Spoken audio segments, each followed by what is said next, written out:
Haaretz is reporting on a story here about the U.S. finally drawing a line with the Israeli government and Israeli settlements. They say the United States has warned it will respond harshly if Israel demolishes the Palestinian village of Sussia in the southern Hebron Hills. Israeli and American officials, who asked not to be named, said Tuesday that over the past 2 weeks, U.S. administration officials have informed officials in the Prime Minister's office and the Defense Ministry that a severe American reaction would result if Israel destroys the houses in the village. The Israeli officials said similar messages were conveyed over the past 2 weeks by the European Union, the British government, and other international bodies. So, this is part of a trend here. We've discussed countless similar stories like this, where the Israeli government goes, oh, nothing to see here, but quick, demolish that village, and then let's take more land. And in some cases, you have the Supreme Court approving it, and then, you have Palestinian protesters saying, we've been here, what are you talking about? The fact that the Supreme Court did it, the Israeli government just says, well, now, I guess we have a right to do it. And it's commonplace. It's common to, just destroy the home of these people who've lived there for a very long time. Oh, you have a piece of paper that says you can do it, therefore it's okay. I don't give a fuck about your piece of paper that's coming from the right-wing Israeli government. I care about the fact that this is clearly and brazenly against international law, as the UN and other organizations have repeated time and time again. You could be as pro-Israel as you want while admitting, they should follow international law. That's what we say about the United States. You could be super duper pro-America, and in fact, I would argue it's more pro-America to say, yes, we should follow international law. We're not above the rules. We're not above everybody else. Let's act like good guys, and let's do that because we love America. Well, it's the same thing in Israel. Build a settlement there, There's nobody watching right now. Demolish some more villages. Yeah, people who are against that are the ones who actually give a shit about Israel and the long-term viability and stability in the region. Do you want peace? Here's a crazy idea. Stop bulldozing villages that aren't yours. Wacky, I know. So now the U.S. is finally saying, and think about this. If the U.S. is speaking up on this, how far has Israel really gone? Because this isn't a thing.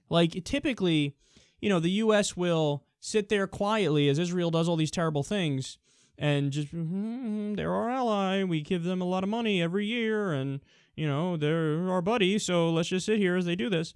For the U.S. to come out and say, okay, dude, enough. That means the level of the destruction, the level of the land grabs, it's gone through the roof. And it just happens endlessly. And as we know, what kind of a reaction do you think this will breed? And then when this breeds a violent reaction, they'll go, oh, who could have saw this coming? They're such savages, the Palestinians. But you know exactly what you're doing. Terrorism is never okay. You know what you're provoking, though, when you steal somebody's land. Try it on your neighbor. See how that works out. Walk in, go, all right, Ted, get the fuck out. What are you talking about? It's my house, dude. Yeah. Don't give a shit. Leave. Here's a gun I'm pointing at you. Make a decision. I wonder how Ted's going to react, man. Now, oftentimes, what do the Palestinians do? Well, they go, okay, we got to find a way to stop this. Violently, it doesn't work because, obviously, they're massively outgunned. So that's just simply not going to work. And by the way, it is immoral to use violence as well, I would argue. So that doesn't work. Well, then, we'll sit face-to-face and try to make a deal with them. Well, whatever deal they propose face-to-face, Netanyahu says no. Oh, let's do a two-state deal, 67 borders. Nope, not interested. Okay, well, let's come up with something. Nope, not interested. And then when they walk away from the table, Netanyahu goes, oh, why don't you come and sit at the table? You're so unreasonable. You just said no to everything we proposed. What are you talking about? What do you mean? And then they go to the UN. And then Israel goes, how dare you go to the UN? I cannot believe you're going to the UN. Oh, look at the proposal you did. What a terrible proposal. We're against that proposal. So they go to the UN, you say no. They go face-to-face, you say no. They do violence, you say no. What out do they have? They have no out. They have no answer. And now the U.S. is finally like, okay, come on, dude. What are you doing? What are you doing? Gotta stop. Don't demolish this village. You already demolished a bunch of others. Stop doing it. Stop doing it. But here's the thing, man. This is the saddest part of the whole thing. It's a show. This is kabuki theater. You know what this is? The U.S. going, oh, you better stop it. This is the international community going, you better stop it, Israel. We are so against this. You really need to cut it out is what you need to do, or else there will be a severe response. They don't mean it. You want to know why?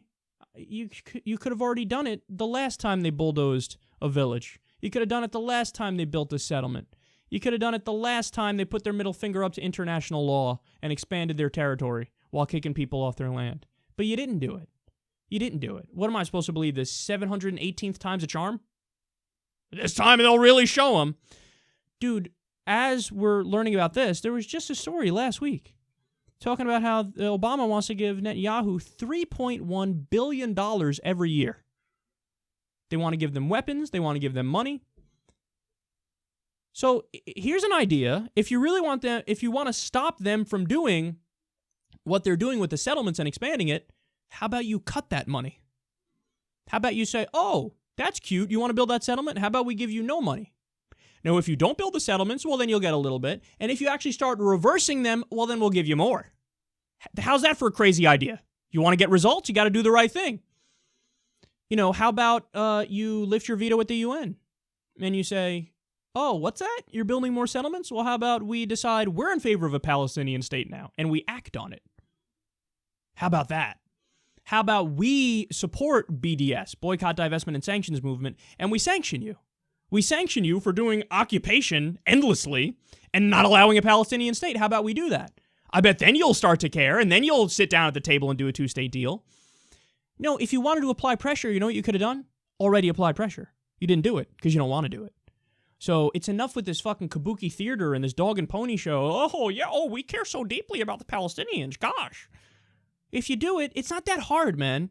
And I'm not asking for you to, this isn't some sort of insane level of being punitive. This is what I ask with any government that's acting irrationally. We talk about Saudi Arabia all the time. I want to untie our economic relationship. I would slap sanctions on them. They say all atheists are terrorists. They fucking behead people for drug smuggling and sorcery and witchcraft. It's a fucking crazy government. They're giving Al-Qaeda weapons that we gave them in Yemen. They're bombing women and children in Yemen. Is it time for some sanctions on Saudi Arabia? You bet your fucking ass it is. Is it also time for some sanctions on Israel for stopping a Palestinian state and permanently occupying and continuing to build settlements as they pretend they're in favor of peace? Fuck yeah, it is. Fuck yeah.